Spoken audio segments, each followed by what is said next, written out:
man who had a very, very nasty smash indeed, Peter Williamson, who was the heading the Toyota chances of taking a championship this year. Peter, first of all, are you okay?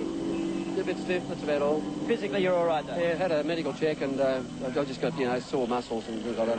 Right, now, what happened? You seem to be going a little bit harder, though. Just before you crashed. Well, I'm a racer.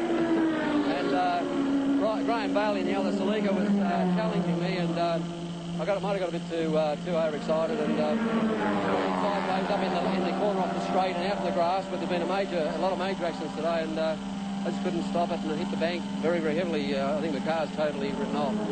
A quick question, Peter. I noticed you talked to one of the officials here on the track. Is there any problems with the track at that point? Yes, the speeds are so high. We're passing under the bridge here in a right-hand corner at over 130 miles an hour. And you don't need much to get sideways. You get out in the grass and to the left of the track, large grassy verge, and it's very wet and lined by a wall of tyres and an Armco fence. And you get out in the grass, you seem to go... I went sort of sideways down there for several hundred yards and had a very, very heavy accident against the fence. But what I said to the official was, I think it's about time, I think, that we had a look at it, and maybe a sand trap like they use in a lot of other circumstances like this, where they have a layer of sand on the ground, and the car can sort of spin itself to a standstill in the sand rather than in the grass. Right, thanks very much, Peter. Of Brock and Johnson. That will be a very, very vital pit stop for both crews. 11.5 seconds behind Dick Johnson at this time. We have just passed the halfway point. In fact, the pace of the race is so great that they passed the halfway point in just less than an hour's racing. That's quite incredible when you consider there's only one dry line on this track, and off it, there's only disaster waiting for you. Peter Brock, we think, has already experienced a small taste of that disaster when he lost first place and dropped back to second behind Dick Johnson, and now the pit stops will be critical. Brock's been trying to carve back the 11.5 second advantage that Dick Johnson has got.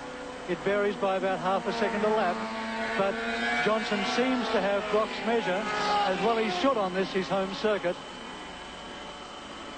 And Brock, as you can see, bouncing the Marlborough Holden dealer team Commodore off all the curbs. That's uncharacteristic Brock. But if he is bouncing him, you can be sure that that's the fast way round, because Peter Brock's not a man to drive any way but the fast way around the circuit. Again, signals to his pit crew. He's been doing that lap after lap after lap. It's unusual for Brocky to show that sort of anxiety. It's been happening more and more lately this year with the pressure that Dick Johnson has placed upon him. We've seen a new Peter Brock this year, in fact. A man who hasn't been Peter Perfect, Peter Cool, all the nicknames he's been given over the last 3 years when he was dominant in the Australian touring car scene. And there's the leader, True Blue Dick Johnson, car number 17, in front of a hometown crowd. They cheered him when he came onto the circuit today, dancing girls, all sorts of balloons going up. And the crowd that's here today in these wet conditions, and it's almost a record crowd for Surfers Paradise International Raceway, are all here for one thing, one man, Dick Johnson, in the Prudential Ford Falcon. Passing Alexander Surplus in the little Toyota Corolla Levin. She's already taken her first pit stop.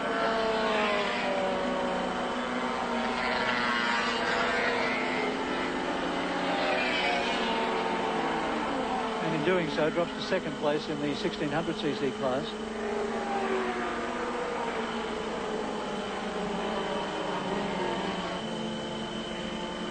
In fourth place outright, Terry Shield in the Penrith Mazda RX-7 moves to the pits in retirement. Who's on the same lap as the leaders, doing an excellent job in this locally prepared Mazda. But you can see a trail of smoke pouring from underneath the motor car. The smell here at the circuit is something quite incredible. Flashes of exhaust flame as he backs off, and Terry Shield's race certainly looks like it's run after an excellent effort early in the event. That puts Alan Grice up into fourth place outright, even after his earlier off under Dunlop Bridge. Grice has just taken a very long pit stop, more than 2 minutes, to take left-hand side tyres and 2 turns of fuel. races back in the event, as Terry Shield now with no motive power at all coasts to a dismal halt in the pit area as his team runs up to give him a push. But I doubt whether they'll even bother putting him into the pit, but rather take him right behind. 59 laps down and leading the under 2 litre class, the Chickadee Chicken Toyota Celica, keeping Toyota in points contention for the Australian Endurance Championships, because if Graham Bailey wins this class, he will get 9 points and thus take Toyota to their first victory in the Australian Endurance Championships. Bailey, in fact, has been the mainstay of the Toyota team in the Endurance Championships. He won the first 2 rounds and Adelaide International Raceway and again at Oran Park when mechanical troubles afflicted Peter Williamson. Then Bailey's car failed at Sandown in the Hang 10 400 and Williamson limped to victory there with his car running on about 2 cylinders in the last few laps. But Graham Bailey has been a real thorn in Peter Williamson's side this year. A team member certainly, a teammate certainly in terms of class of motor car. But Graham Bailey has proved to be as fast as Peter Williamson. And that's got Willow worried, as we see today, of course, with Willow's prang, because Graham Bailey was forcing him hard. An unusual circumstance when you would have thought that both drivers would have been going for race victory rather than necessarily racing each other. As Peter Williamson said, that's the race's edge. Last one, Johnson leading from Moffat and Shield, although Shield, of course, has pulled out of the race. And Moffat in 3rd position, but in 4th position now is Phil Alexander. In Class 2, we see Gates and Seaton in the Capri leading from Thomas in the Mazda, Wheeler 3rd, and also Burbridge in the Mazda. So Mazda 2nd, 3rd and 4th in Class 2. In Class 3, we see Bailey and Land in the Celica now leading, of course, Peter Williamson out of the race. Holden in 2nd place now, and Graham Mine in 3rd place. In Class 4, we see Terry Finnegan leading. In 2nd place is Clark, and 3rd place Bradkey in the Lancer.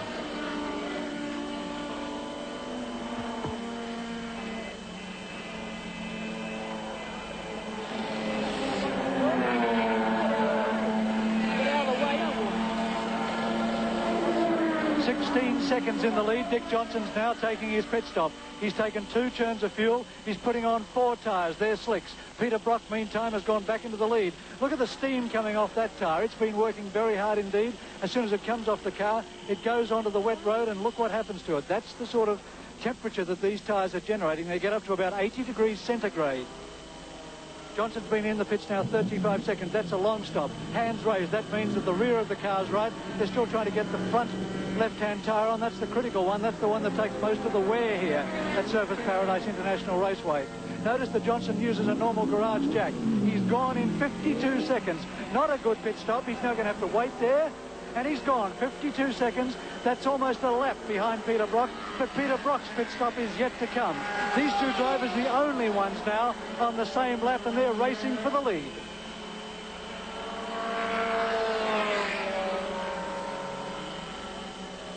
Johnson filling out the new tyres in these conditions. The track's starting to dry all over now. A wider line on which to race. And now the pressure is right on Peter Brock's pit crew. They know that the time they've got to beat is 52 seconds.